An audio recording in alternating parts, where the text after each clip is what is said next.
So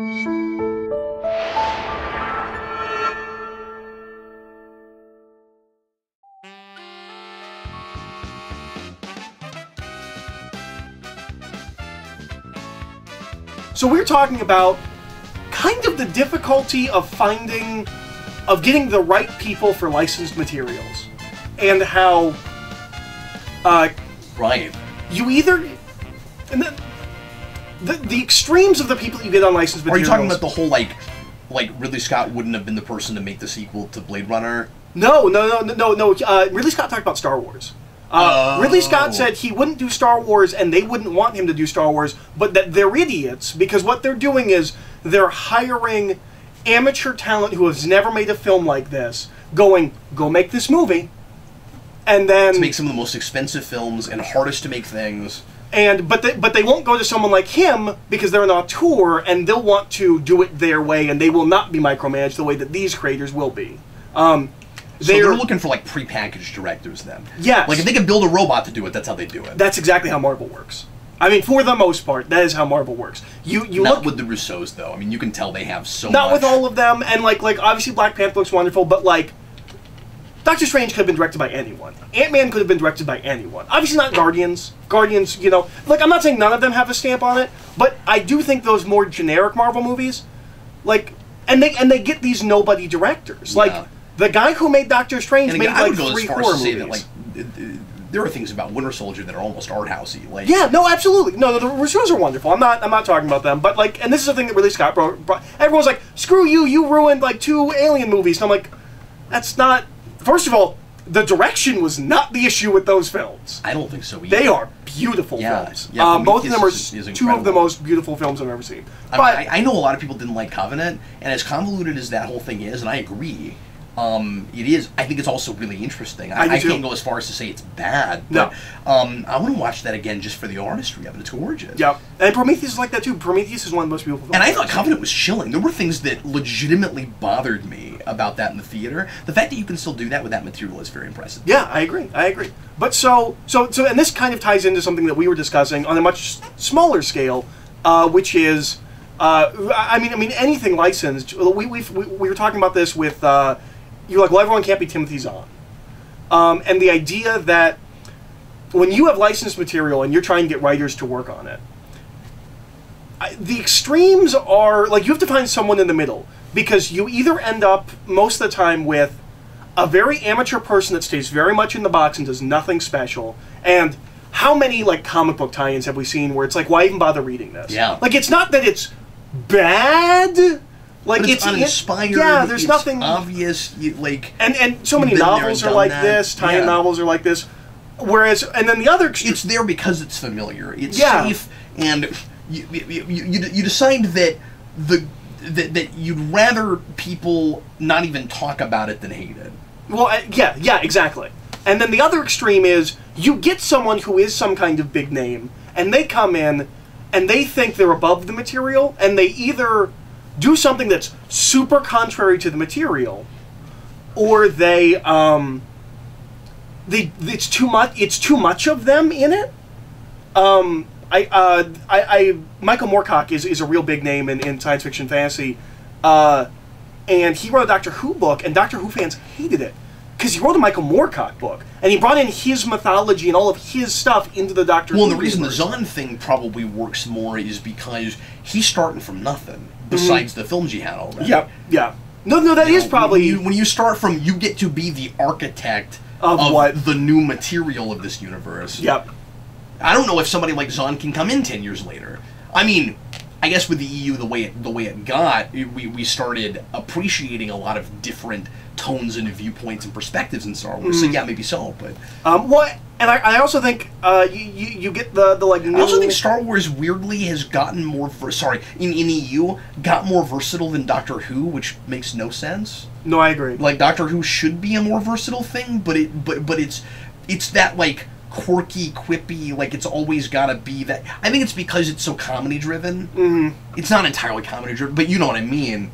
Especially the modern stuff. But it's got those comic sensibilities. Yeah. But I also think the other thing that come in, this is what I kind of think happened with Last Jedi, at least me personally, what I feel kind of happened is you do get the people that come in that are not big names, because this is a thing that happens, I think, a lot with comics, where like we get big, like Warren Ellis does this. Like Warren Ellis comics, when he's working at Marvel, almost always are either really like kind of pretentious, where it's like, okay, well, I'm too good for this material. Yeah, or it's I kind of don't care. Now there are a couple of gems. I love Next Wave. I love Thunderbolts. I've heard Moon Knight is really good. I'm not saying none of his work at Marvel is good, but there is quite a bit of it where it's like, yeah, and Moon Knight didn't even feel like not a Marvel book, which was nice. But I do think the other thing that happens is you get the upstarts that come in that are newer talent, and they're like, I'm going to show you something you've never even thought of.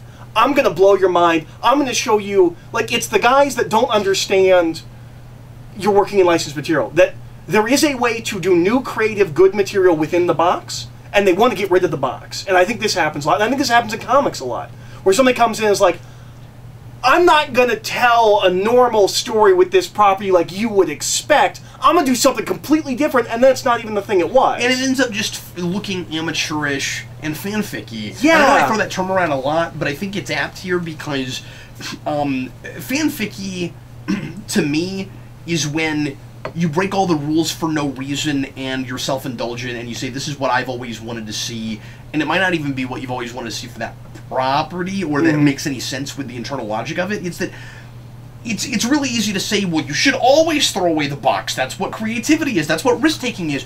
But the problem is, if you get too far away from the spirit of a thing, then it's not that thing anymore, and so who cares? I think like, just start over and make something that's not that anymore. I think that happens with a lot of bad comic book runs. Oh yeah, where someone comes in and is like, well, that's what I feel about Slot Spider-Man. Yeah, we're just so far outside of the parameters of what Spider-Man is that it stops being Spider-Man. And isn't it interesting? And I know that not everybody dislikes Dan Slott Spider-Man, so this is just me talking. This is how I feel about it. But from my perspective, I think it's really interesting that he kind of feels like he has to overcompensate and keep bashing us. I realize he's not going to be on it here pretty soon, but he has to keep. He is finally leaving. Bashing us on the head with. Look at how much I know about Spider-Man, and also, like, look how versatile Spider-Man is. Like, that's Spider-Verse. Spider-Verse is him trying to prove, and I think failing miserably. I don't hate Spider-Verse, but I hate the concept of Spider-Verse. They're trying to prove and failing miserably that Spider-Man is Batman, and you can do it 100,000 different ways, and I think that's because he wants to break all the rules and throw the box away, like you're saying. Yeah, and I... Really, my just the topic for this is boy, it's difficult, I think, to find people that really understand what it is your job is when you're writing on a property. And I think in their defense, like, I sympathize too, though, right? Where it's like, well, but you want to be creative too, but you don't want to go too far. You don't want to not go far enough. And you don't want to be too safe. And you touched upon something really interesting. I like that you went both extremes with it, where you talked about this is a good speech. Where you talked about people who are who have a lot of experience and have been around the bend and do everything a certain way, and so maybe they're not always right for licensed property. But then you get people that are wet behind the ears and have a specific idea of what they think they want their art to be before they've had a chance to work within their own realm. You give them a realm. Maybe that's not a good idea. And so you need something kind of in the middle, which is why ultimately, while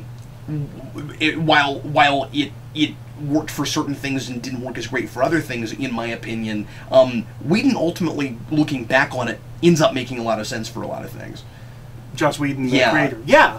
No, absolutely.